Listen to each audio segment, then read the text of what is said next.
कि नाजों को उठाने वाले साकी, रिंदों को छकाने वाले साकी, आबाद तुझी से अंजुमन है, आराइशे महफिले सुखन है, फिर रिंद हुए हैं तेरे बेताब, रिंद कहते हैं शराबियों को, फिर रिंद हुए हैं तेरे बेताब, एक और दे जामे बादाए नाब, वो जाम जो रश के जामे जम हो, वो मैं कि न जिसका नशा कम हो, वो नशा जो दिखलाए नए रंग, तकरीर में हो तिलिस्म का ढंग, वो फूल झड़े मेरी ज़बां से कि हर सफा न कम हो पोस्ता से, वो पिला दे जाम आज साकी कि जिसमें हो तेरा नाम साकी, वो दारू पिला साकी मैं परस्त जो एक ही जाम में कर दे मस्त, बहाना ना कर तू बाद खारों से, हवाले कर अब सागरे मश्क को,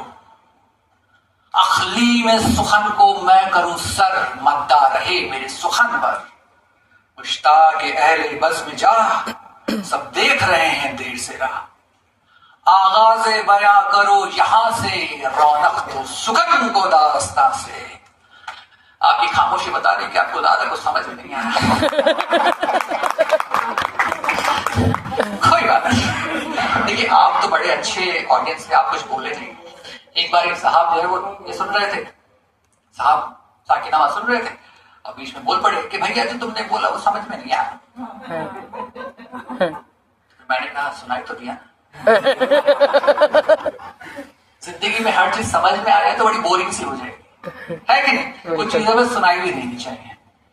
तो शुरू करते हैं कि एक बार एक गांव के अंदर एक ब्राह्मण अपनी बीवी और अपने बच्चे के साथ झोपड़ी में सो रहा था। आधी रात को एक सांप नीचे उतरा। अब सांप ने पहले ब्राह्मणी को डसा, फिर बच्चे को डसा, फिर दोनों तड़प तड़प के मर गए तो सांप निकल गया।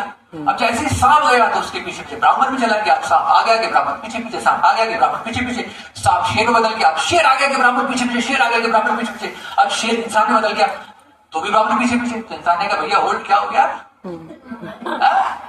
इतना पीछे क्यों कर रहे हो? तो उसने कहा तू सच सच बता। ब्राह्मण ने कहा तू सच सच बता कौन है? तो उसने कहा कि मैं काल हूं जो लोगों का भक्षण करता है।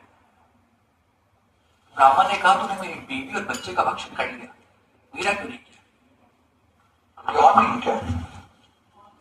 नहीं ये वाला ऑन नहीं, सॉरी रिकॉर्ड हो रहा था। कैसे ऑन हो? अभी मुझे पता चला, सॉरी।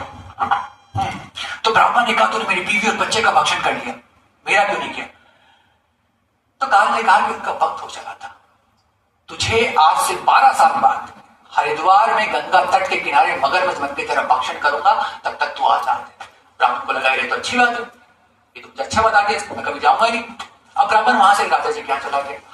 अब राजा की कोई संतान नहीं थी। ब्राह्मण के वहां जाते अगर कोई संतान हो गई तो ब्राह्मण का कद और बढ़ गया। अब जैसे जैसे राजकुमार बढ़ते गए ब्राह्मण उसको पढ़ाता गया। ब्राह्मण खूब मन लगा उसको पढ़ाता था, राजकुमार भी खूब मन लग के पढ़ता था, खूब इज्जत करता था अपने गुरु की। अब जैसे राजकुमार 12 साल का हुआ तो उसके पापा ने कहा कि भैया लेट्स डू पार्टी। बच्चे का यज्ञ भक्त संस्कार यहाँ तो नहीं करेंगे, हम आउटडोर में करेंगे। तो हम सब चलेंगे हरिद्वार, सबको बता दो, और वहां पर रुकेंगे भी। सबको बता दिया गया, लेकिन ब्राह्मण जो है वो राजी नहीं हुआ। तो ब्राह्मण को समझाया गया, तो ब्राह्मण ने कहा ठीक है मैं चल लूंगा, लेकिन मैं गंगा तट के किनारे नहीं जाऊंगा, मेरी झोपड़ी जो है वो बहुत दूर बननी चाहिए। तो उन्होंने कहा ठीक है भाई, क्या एंटी सोशल होगा ये समझ के उसकी झोपड़ी बना देंगे। अब जैसे यज्ञ गोविंद का दिन आया तो राजकुमार उठ गया कि पापा पापा वेयर इज गुरु जी,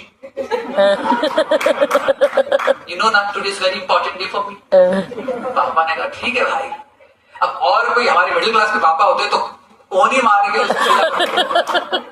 वो तो राजकुमार है, आगे चल के राजा बनेगा, उसकी बात तो माननी पड़ेगी। तो राजा जी ने बात की ब्राह्मण से कि भाई क्या हुआ? तो ब्राह्मण ने सारी राम कथा बताई। तो राजा जी का बस इतनी सी बात है, अभी कर देते हैं। देखो उन्होंने सारे मछुआरों से कहा कि गंगा तट के चारों तरफ जाल बिछा दो और सारा पानी छान दो। मछुआरों ने सारा पानी छान दिया और कहा कि राजा जी अब इसमें से मगरमच्छ तो क्या है, एक छोटी मछली भी नहीं आ सकती। राजा जी ने कहा ठीक है। उन्होंने ब्राह्मण की तरफ देखा, ब्राह्मण ने कहा टू स्टेप वेरिफिकेशन। राजा ने कहा ठीक है। तो जितनी भी सेना आ रही थी तो सबको कहा कि तलवारी खोलो और खड़े हो जाओ, और थोड़ा सा भी हलचल दिखे पानी के अंदर तो काट देना। तो उन्होंने कहा ठीक है भाई। तो सब लोग खड़े हो गए। अब जैसे ही सब कुछ हो गया, तय हो गया, तो अंदर गए राजकुमार और ब्राह्मण। जैसे ही वो पानी में यहां तक गए तो राजकुमार ही मगरमच्छ बन गया। उसने सीधा यहां से पकड़ा, खून की फवारे छुटी और कहा, मैंने कहा था ना मैं फला दिन तेरा भक्षण करूंगा, मैं काल हूं, मुझसे कोई नहीं बच सकता। तो खातिन हजरात, आप लोगों को लग रहा होगा कि आपके दोस्त आपको लेकर आए इस कहानी में, लेकिन आज की महफिल आपकी जिंदगी में तभी लिख दी गई थी जिस रात को हम लोगों ने डिसाइड किया था कि हम 7 तारीख को 8:13 पर यहां पर एक शो करेंगे। आप लोग इत्मीनान से कहानियां सुनिए, ठहर जाइए। ये सीटें खाली हो गई या खाली कर दी गई है? प्लीज बैठिए, प्लीज प्लीज आइए, आगे आ जाइए, सीटें खाली अच्छी नहीं लगती। हाँ प्लीज प्लीज आइए, देखिए। You're welcome, you're welcome. Thank you so much for coming.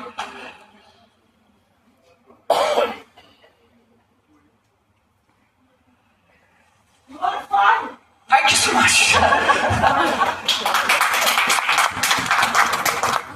एक बार एक गांव रे भाई ने एक नई बीरणी परियोजना मारवाड़ी। अब उन रे सासू काम रे माते काम करा उन्होंने पूरा रड को काट दिया।